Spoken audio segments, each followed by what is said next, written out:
that these two, in addition to the earlier disruption which you have accepted, do you agree that these two would be disruptive to the investigative process?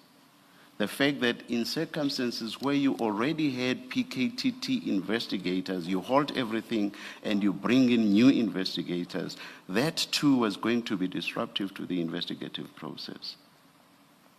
That is correct. Yes. So again, I make my earlier point that your 84.2 was meaningless. Disruption was simply inevitable. You must agree, based on the other agreements you've already given. It must simply be so, correct? I choose not to agree with the chair on this one. Yes. Chair, in any normal process of exchange or handing over, or this outline measures necessary to ensure that ongoing investigations were not disrupted, at least it should be a plus on my side, Chair, from the chair, to say I agree with you and you did very well here, and dealt with transitional arrangement relating to the disbandment of the PKTT. In other ways, I'm trying to at all times be mindful that we shouldn't lose the fact that docket must be attended to.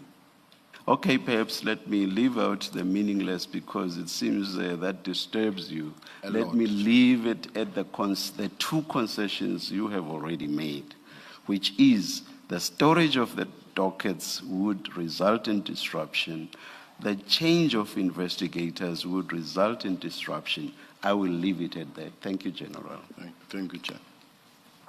Sorry, can I ask two questions? General, I'm worried that you have contradicted yourself or I misunderstood you.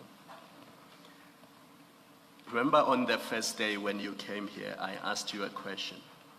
Was your instruction to General Khumalo that the PKTT dockets must be transferred to the detail? And that was your answer was yes. Do you remember that? I do.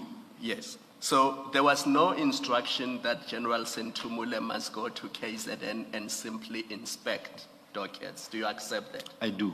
The instruction was that they must be taken away from PKTT and be given to detective and forensic services, correct? That is